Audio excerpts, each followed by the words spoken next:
Have you ever noticed how often you explain yourself? Maybe you say, "I'm sorry I didn't reply, I was tired," or "I only said that because I was stressed." Perhaps you justify your feelings, your moods, your choices, almost as if you need a lawyer to defend your existence. On the surface, this seems polite, empathetic even. After all, you don't want to hurt others, you don't want to appear cold, you don't want to be misunderstood.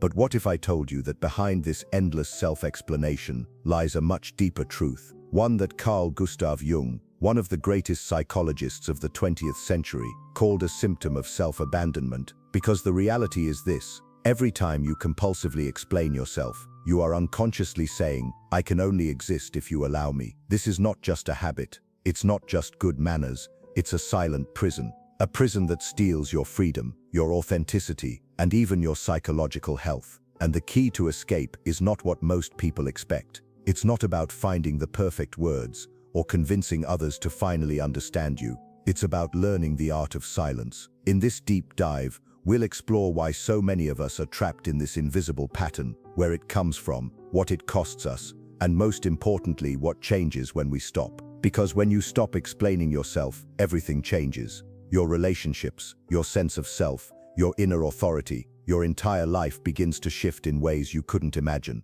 And it all starts with understanding the wound beneath the words. Most people don't realize how much of their daily energy is consumed by explanation.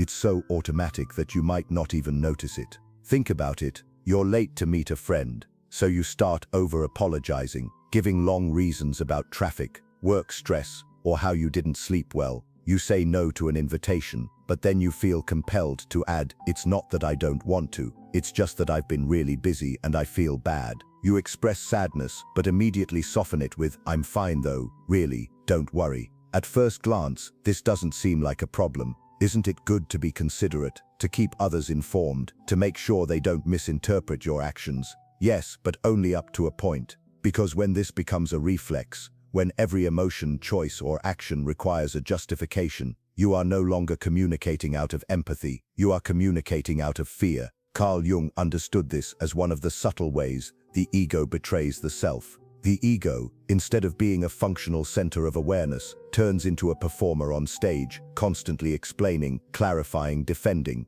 The hidden belief is simple, but devastating. What I feel only matters if others approve it. And this belief is not born in adulthood. It is not something you consciously choose. It begins much earlier. Imagine a child who expresses sadness and is told, "Stop being dramatic." A child who shows fear and hears, "Don't be such a baby." A child who feels angry and gets labeled disrespectful or difficult. Each of these moments plants a seed of doubt in the child's psyche. The message is brutal. What I feel is not valid unless others agree. Over time, the child learns to survive by over-explaining. They rationalize their feelings in order to be accepted. They justify their needs to avoid punishment or ridicule. They learn to negotiate their very existence. And when this child grows up, the pattern doesn't disappear. It just gets more sophisticated. That's why so many adults today live in what Jung called a state of psychic submission. They are not free to simply feel or be. Instead, they live in a permanent state of defense, constantly adjusting their words, behaviors,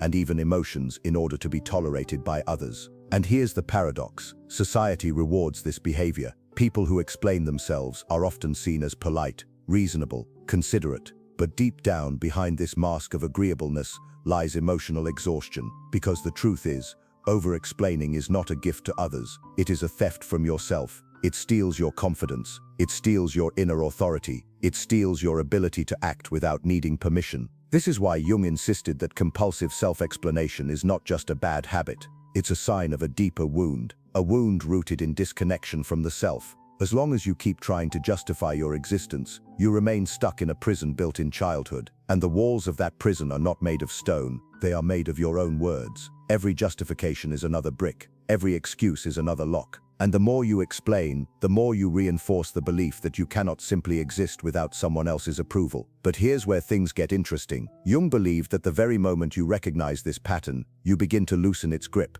You begin to see that your endless explanations are not about politeness. They are about fear. Fear of rejection, fear of abandonment, fear of being unloved for who you truly are. And this is the beginning of change, because if the compulsion to explain is a symptom, then silence, intentional, conscious silence, can become the medicine.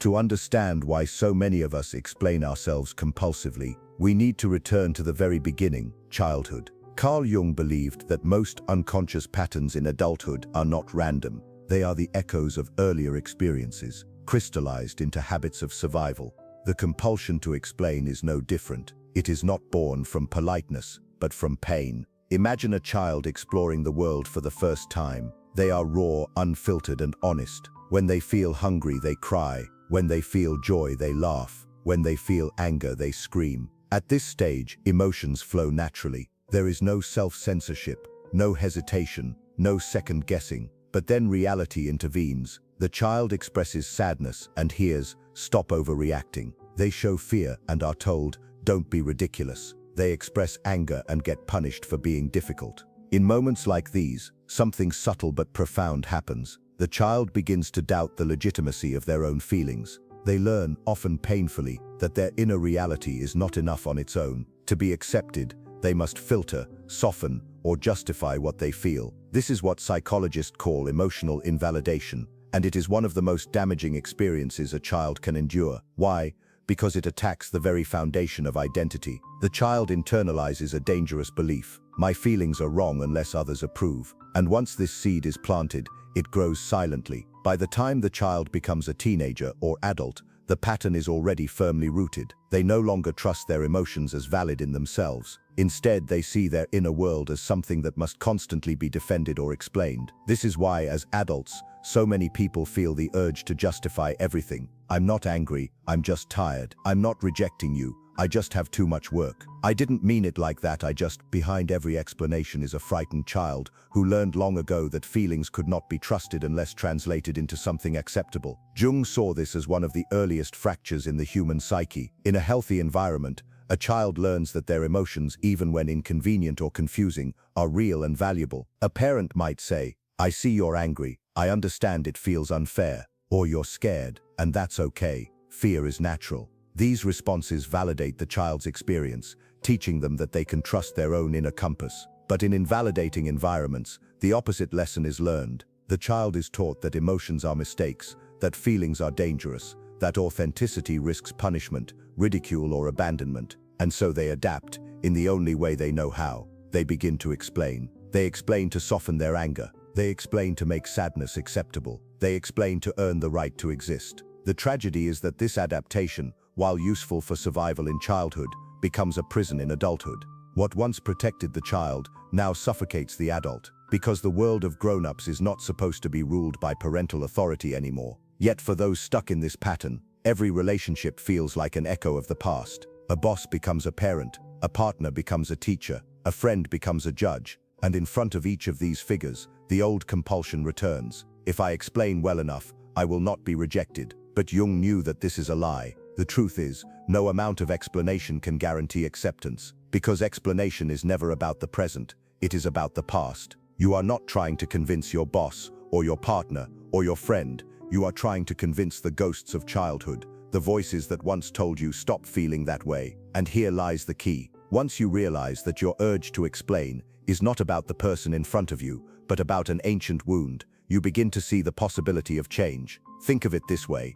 Every time you justify your sadness, you are speaking to the parent who once said, "Don't be dramatic." Every time you explain your anger, you are addressing the teacher who once labeled you disrespectful. Every time you rationalize your fear, you are negotiating with the adult who once mocked you for being scared. But those people are no longer here. They exist only in your psyche, and yet their voices live on because you keep answering them. This is why Jung insisted that individuation, the process of becoming whole, requires confronting these internalized voices. Until you do, you will continue to live as if your inner child still needs permission. This is why so many adults feel exhausted. They are carrying not just their present relationships, but the weight of every childhood invalidation they never healed. And this is also why silence is so revolutionary. Because when you stop explaining, you are not just refusing to justify yourself to others, you are refusing to justify yourself to those ghosts. You are declaring, consciously or not, "My emotions do not need approval to exist." Of course, this is not easy. For someone conditioned since childhood to see explanation as survival, silence feels dangerous. It feels like rebellion. It feels like abandonment, abandoning the very strategy that once kept you safe. But Jung would argue that this is precisely the point. Healing requires abandoning what no longer serves you, and the child's strategy of over-explaining while once protective is now corrosive. It keeps you chained to the past. The path forward begins with awareness, by recognizing that your need to explain comes not from who you are today, but from what you endured as a child. You begin to loosen its grip. You begin to see the pattern not as a reflection of your worth, but as a wound waiting to be healed. And once this recognition dawns, a new possibility emerges, the possibility of living without apology. If childhood planted the seed of compulsive self-explanation, adulthood is where it blossoms into a full-grown pattern. And at the heart of this pattern lies one thing: fear. Fear of rejection, fear of judgment, fear of abandonment. On the surface, explanations sound rational. You tell yourself you're just clarifying, just being polite, just making sure others understand. But beneath that surface, every justification is driven by a deep, often unconscious fear. If I don't explain myself, they might leave me. Carl Jung understood this as a survival mechanism. The psyche, wounded by early invalidation, tries to protect itself by controlling perception. It says, if I explain why I did this, if I make my reasons clear, then maybe they won't be angry, maybe they won't criticize me, maybe they won't walk away. But this is an illusion, because no explanation, no matter how detailed or sincere, can guarantee belonging. At best, it delays rejection. At worst, it erodes your self-worth, one justification at a time. Think about what's really happening when you explain yourself. You're making a bargain. You're saying, if you understand my reasons, you won't reject me. It's as if your very existence is on trial, and your defense lawyer, your ego, rushes to the courtroom to present arguments. She didn't call because she was tired. He didn't mean to upset you. He was just stressed. They're not being distant. They're just busy. But here's the harsh truth. People don't stay in your life because of your explanations. They stay because of who you are, how they feel with you, and whether there is authentic connection. Explanation cannot manufacture love, respect, or loyalty. In fact, the more you explain, the more you unconsciously communicate that you don't believe you are enough as you are, and others can sense this. Explanations rarely produce security. They often produce the opposite, an invisible message that says, I need your approval to survive. When fear dominates, life becomes an endless theater. Every word, every gesture, every decision is calculated for an audience. You say yes when you want to say no, but then justify it to avoid conflict. You share an opinion, but immediately water it down with an explanation in case someone disagrees. You feel sadness, but quickly cover it with rational reasons so you don't seem weak. Slowly you stop living for yourself. You live for the gaze of others. Their opinions become your compass. Their reactions become your measure of worth. Their approval becomes your oxygen. Carl Jung described this as one of the greatest obstacles to individuation. Instead of becoming who you truly are, you become a reflection of what others find acceptable. And this is not just exhausting, it is devastating to the soul, because deep down the psyche knows. It knows when you are performing. It knows when you betray yourself for safety, and it protests, not with words, but with symptoms: anxiety, emptiness, indecision, self-doubt. These are the cries of a self that longs to be free. Compulsive explanation also hides another illusion, the illusion of control. When you explain yourself, you secretly believe you can control how others perceive you, that if you provide enough reasons, they'll see you in the right light. But this is never truly in your hands. No matter how carefully you explain, people will interpret your words through their own lens, their moods, their wounds, their expectations. You cannot control that. And the more you try, the more you enslave yourself to an impossible task. This is why explanation feels endless. You explain once, but it's not enough. You explain again, but still feel misunderstood. You explain again until you are drained, and yet the fear remains. Because explanation was never the cure, it was only a symptom. So what is really happening here? At its core, compulsive self-explanation is a desperate attempt to avoid the raw terror of being disliked, judged, or abandoned. It is fear disguised as politeness, fear wrapped in rational words, fear that whispers, if I'm fully myself without justification, no one will stay. And this fear, left unchecked, becomes a prison. You may not see the bars, but you feel them. You feel them when you hesitate to speak. You feel them when you overthink before sending a message. You feel them when you replay conversations in your mind, wishing you had explained yourself better. Fear becomes the warden, and explanation becomes the key you keep using, except it never opens the door. Here's the paradox. The very thing you use to seek security, explanation, actually destroys it. Why? Because true security cannot come from others' approval. It can only come from internal authority. The moment you depend on explanation for safety, you are handing your power to others. You are saying, my sense of worth is in your hands. And people sense this vulnerability. Manipulators exploit it. Even well-meaning loved ones may unconsciously lean on it. Your life becomes a negotiation, where every feeling or boundary must be defended like a case in court. This is not security, this is slavery. Carl Jung was clear, as long as your actions are rooted in fear of rejection, you cannot be free, you cannot individuate, you cannot become whole, because your center of gravity lies outside yourself. To heal, the axis must shift. The energy that once bent toward others must return to the self. The constant explanations must give way to something far more powerful, silence. But before silence can emerge, you must first face the fear. You must look it in the eye and see it for what it is, not a prophecy of doom, but a ghost from the past.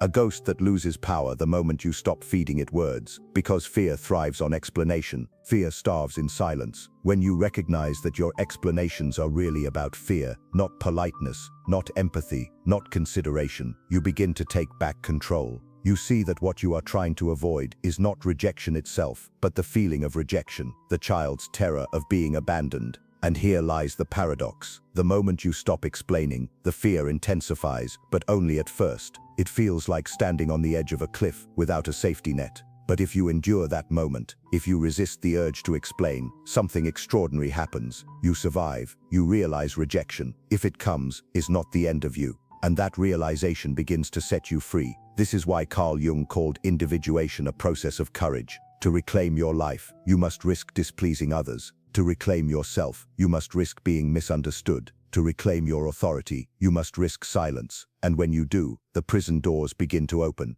Up to this point, we've seen how childhood invalidation plants the seed of compulsive self-explanation, and how fear keeps that seed alive. But Carl Jung pointed to something even more serious. The cost of this behavior is nothing less than the loss of your internal authority. What does this mean? Internal authority is the quiet confidence that your experience, your emotions, and your choices are valid without needing approval. It's the ability to say, this is true for me, and that is enough. When this authority is strong, you can disagree without guilt, feel without shame, and act without apology. But when compulsive self-explanation takes over, that authority is slowly eroded. Every justification, every excuse, every over-explained boundary hands your power to someone else. You stop living as the author of your own life and start living as a performer on someone else's stage. Think of life as a theater. In the center stands the protagonist, you. But when internal authority is lost, the script no longer belongs to you. The audience, your family, your partner, your boss, your friends, takes control. You check their reactions before every line. You adjust your role depending on what pleases them. You measure your worth by their applause or disapproval. And before long, you forget what it felt like to perform for yourself. Carl Jung warned that this is not life. It is survival. It is the ego reshaping itself, not to serve the self, but to serve the gaze of others. The cost is immense: exhaustion, anxiety, and a creeping sense that you are never truly seen, not because others don't look, but because you no longer show yourself. When you lose internal authority, your actions stop being authentic. You no longer act because you believe in something. You act because you fear misunderstanding. You accept invitations, not because you want to go, but because you fear disappointing someone. You suppress anger, not because you've forgiven, but because you fear looking immature. You explain sadness as tiredness, not because it's true, but because you fear being a burden. In each of these cases, you betray yourself. And with every betrayal, you reinforce the message that your truth is not enough. This is why Carl Jung described compulsive explanation as a form of self-abandonment. You abandon your emotions, your needs, your authenticity, all to maintain an image of acceptability in the eyes of others. The consequences of this loss are not just philosophical, they are deeply psychological. Carl Jung observed that when the ego becomes too disconnected from the self, symptoms begin to appear: anxiety, depression, indecision, emptiness, chronic self-doubt. All can be traced back to the loss of internal authority. Why? Because the psyche cannot thrive when its core is outsourced. The self longs to be expressed. When it is silenced, it protests. And that protest often comes in the form of neurosis. In other words, the price of living for others' approval is not just emotional exhaustion, it is the slow disintegration of your psychological health. One of the most painful outcomes of this pattern is doubt. Without internal authority, you can no longer trust yourself. Every decision becomes a question mark. Every emotion becomes suspicious. Every choice needs external confirmation. Should I speak up? Should I say no? Was I wrong to feel that way? You find yourself replaying conversations, analyzing reactions, endlessly explaining in your mind what you should have said differently. The inner critic becomes louder, the inner voice becomes quieter, and soon you don't know which one belongs to you anymore. This is not a minor inconvenience. This is life reduced to hesitation. Ironically, losing internal authority doesn't make relationships stronger, it makes them weaker. On the surface, explaining yourself constantly may seem like it keeps peace. You avoid conflict, you reassure others, you appear agreeable, but beneath that surface, something poisonous is happening. Resentment builds. Every time you betray your truth to keep someone else comfortable, a small seed of bitterness is planted. Over time, this bitterness grows. You begin to feel unseen, unappreciated, even used. But the truth is, you created the pattern by never standing in your own authority. And here's the paradox. The people who truly love you don't want your explanations. They want your authenticity. The ones who demand constant justification are often those who benefit from your insecurity. By living in explanation mode, you filter your relationships through fear instead of trust. So why do we keep doing it? Why do we keep explaining, even when it hurts us? Because there is a false reward. In the short term, explanations reduce anxiety. You avoid an argument. You soften the risk of rejection. You keep the peace. It feels like safety, but it is an illusion. What you gain in temporary comfort, you lose in long-term freedom. The safety of explanation is the safety of a cage, predictable, controlled, but suffocating. Carl Jung insisted that real freedom is not the absence of conflict, but the presence of integrity. And integrity requires the courage to stop justifying your existence. Every time you explain yourself, you silently declare, "I cannot exist without your permission." But when you stop explaining, another declaration takes its place. "I exist because I exist. My feelings are valid. My choices are mine. I do not owe an argument for my being." This is what Carl Jung meant by reclaiming internal authority. It is not arrogance. It is not stubbornness. It is alignment with the self. It is remembering that your worth was never meant to be decided by committee. So let's ask the question directly. What is the true price of losing internal authority?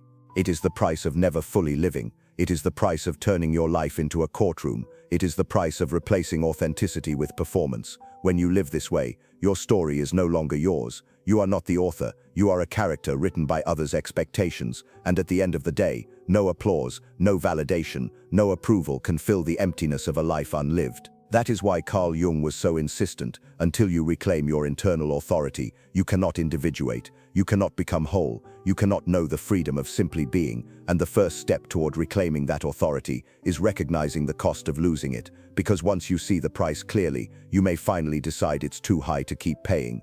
The erosion of internal authority doesn't always happen in dramatic ways. More often, it happens quietly, through small, almost invisible acts of self-betrayal. You laugh at a joke you don't actually find funny, just to seem agreeable. You say yes to a favor, when every part of you wants to say no. You explain your sadness as tiredness, so you won't look weak. You swallow your anger and disguise it as rational calm, afraid of being judged. On the surface, these seem harmless, but each small concession chips away at your authenticity. Over time, they accumulate into a deep fracture, the gap between who you are and who you pretend to be. Carl Jung believed this gap is where neurosis is born. The self knows when it has been betrayed, and even if no one else notices, your psyche does. It begins to protest, through anxiety, confusion, exhaustion, or the persistent sense that you're not really living your own life. What makes this pattern so dangerous is that society often rewards it. People who are easy to get along with,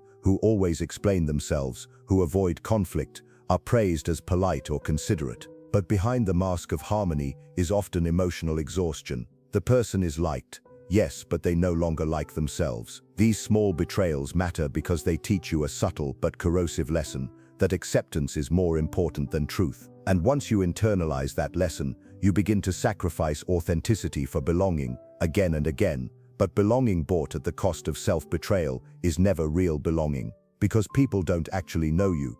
They only know the version of you that explains, softens, and edits itself to be tolerated. The healing begins when you notice these small betrayals and choose differently. It doesn't require grand gestures or dramatic confrontations. It can be as simple as staying silent instead of laughing at a joke you dislike, saying no without explanation, allowing sadness to exist without disguising it. Each small act of authenticity rebuilds internal authority. Each refusal to betray yourself closes the gap, and slowly, the self begins to trust you again. If constant explanation is submission, then silence is revolution. Not the silence of avoidance or passive aggression, but the silence born of inner authority. A silence that says, I do not owe an argument for my existence. For someone conditioned since childhood to justify every emotion, this kind of silence feels almost dangerous. It triggers the old fear. If I don't explain, I'll be misunderstood. If I'm misunderstood, I'll be rejected. If I'm rejected, I'll be alone. That's why silence at first feels unbearable. But here's the paradox Carl Jung understood. The very moment you resist the urge to explain, you begin to reclaim your freedom. Silence disrupts the old script. It removes the invisible chains of other people's approval. Why does silence have so much power? Because explanation keeps you on the defensive. It places you in a subordinate position, always justifying, always proving. Silence, on the other hand, is presence. It communicates without pleading. Think of it like a wall. When someone expects you to bend and justify yourself,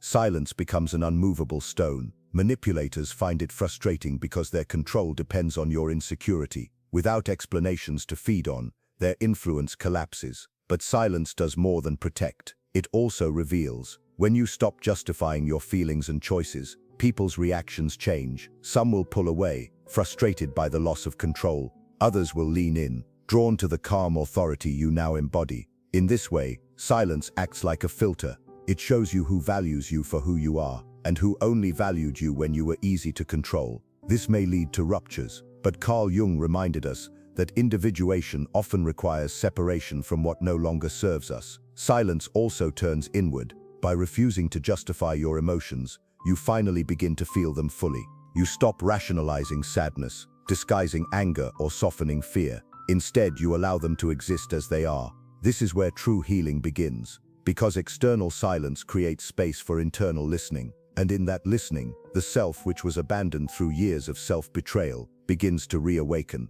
Practicing this silence doesn't mean cutting off communication or avoiding dialogue. It means refusing to turn every choice into a courtroom defense. It can start small, saying no, that doesn't work for me, without adding 3 reasons. Ending a conversation without apologizing for needing space. Allowing yourself to feel sad without dressing it up as exhaustion. Each time you do this, the fear of silence lessens. What once felt dangerous begins to feel liberating. This is why silence is so radical. It's not about words withheld. It's about a new posture of the psyche. The shift from, I exist because you understand me, to I exist because I exist. And once this shift begins, everything changes. Relationships, self-perception, even the energy you project into the world. People start to sense your solidity. They treat you with more respect, not because you demanded it, but because you now embody it. Silence, then, is not absence. It is authority. It is integrity. It is the quiet revolution that begins the moment you stop explaining yourself. Silence is only the beginning.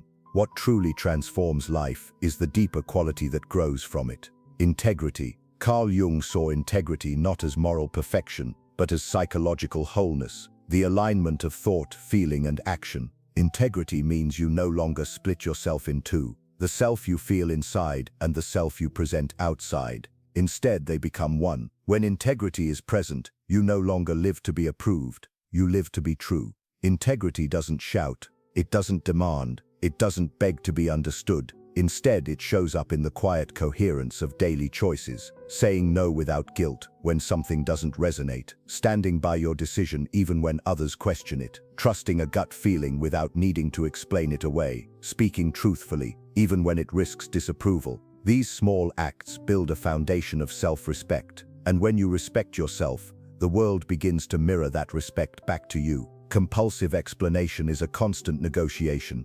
Am I allowed to feel this? Am I allowed to choose this? Am I allowed to be this? Integrity ends that negotiation. It says, I don't need permission. I don't need to prove myself. My truth is valid, simply because it is mine. This shift is powerful because it changes the entire dynamic of your relationships. You are no longer dependent on others to define your worth. You bring your worth with you. Here lies one of Carl Jung's most striking insights. The less you seek approval, the more respect you naturally evoke. Why? Because people sense authenticity. They may not always agree with you, but they recognize the weight of someone who is whole. Integrity has gravity. It draws respect without effort. In contrast, endless explanation communicates insecurity. It tells others that your self-worth is negotiable, and when you treat yourself as negotiable, others will too. Of course, integrity is not easy. It requires courage. The courage to risk misunderstanding, rejection, or discomfort. It requires sitting with the anxiety of not explaining and trusting that your truth can stand on its own. At times, integrity will feel lonely. People who once relied on your submissiveness may pull away. Some relationships will falter when you stop playing the role they expected. But this loss is not failure, it is refinement. It clears space for relationships based on respect, not control. The real transformation comes when integrity stops being an act and becomes your natural state. When you no longer need to remind yourself to stand firm, because standing firm has become who you are. This transformation ripples outward. Your relationships become healthier, based on equality rather than fear. Your work becomes more aligned, driven by conviction rather than approval. Your inner life becomes calmer, no longer consumed by doubt or explanation. Carl Jung called this individuation the process of becoming whole, and integrity is both the path and the destination. In the end, integrity is not about never explaining again. It is about no longer feeling compelled to explain. It's about choosing when to share, when to clarify, and when to remain silent. Not from fear, but from freedom. This is true transformation, when you no longer betray yourself for acceptance, when you no longer shrink to fit expectations, when your presence itself communicates, "I know who I am." And that is why, as Carl Jung understood so clearly, when you stop explaining yourself, everything changes. Something remarkable happens when you stop explaining yourself. The world begins to treat you differently. People who once leaned on your insecurity notice the shift immediately. Without your justifications, they lose their leverage. Manipulators can no longer guilt you into compliance. Friends or family who thrived on your need for approval suddenly feel unsettled. Some may distance themselves. At first, this feels like loss, but Carl Jung saw it as liberation. Because what's leaving are not genuine bonds. They are relationships that depended on your submission. Your silence becomes a filter, showing you who values your authenticity and who only valued your obedience. More importantly, new dynamics begin to form. When you hold your ground without apology, people sense it. You don't need to demand respect. Your very presence commands it. Integrity carries a kind of energy that others cannot ignore. It's the quiet confidence of someone who does not need permission to exist. The paradox is striking. The less you chase understanding, the more others listen. The less you justify, the more weight your words carry. Carl Jung believed this was the essence of individuation. When the center of gravity shifts from external approval to internal truth, the entire field of your relationships reorganizes around it. This doesn't mean life becomes conflict-free. On the contrary, there may be more disagreements, more discomfort, more friction. But now those conflicts are rooted in authenticity rather than fear. You're no longer playing a role, you're living as yourself. And from this stance, something profound emerges, a new kind of belonging. Not belonging based on conformity or performance, but belonging based on mutual respect. People are drawn not to your explanations, but to your authenticity. This is the belonging that doesn't require you to shrink. It doesn't demand you to soften your truth. It allows you to be whole. When you embody this integrity, the ripple effect is enormous. You influence not only your own relationships, but also the people around you. Your silence gives others permission to stop explaining themselves. Your presence inspires them to stand in their own truth. In this way, individuation is never selfish. By reclaiming your authority, you become a mirror that reminds others of their own. So what happens when you stop explaining yourself? Fear loses its grip, manipulation loses its power, relationships lose their imbalance, integrity takes root, and the world, slowly but surely, begins to respond to you as someone who is whole. This is not arrogance. This is not coldness. This is the freedom Carl Jung pointed to, the freedom of being who you are without apology. Now it's your turn. Think about your own life. What's the explanation you give most often, the one you repeat even though deep down you no longer want to? Maybe it's about your emotions. Maybe it's about your boundaries. Maybe it's simply about your way of being. Write it in the comments, not as a confession, but as a declaration, a turning point, a way of saying, this explanation no longer defines me. And if this message resonated with you, don't keep it to yourself. Like this video, share it with someone who over-explains, and subscribe for more explorations into Carl Jung's psychology and the journey of individuation. Because when you stop explaining yourself, everything changes, not just inside but all around you, and that change can begin today.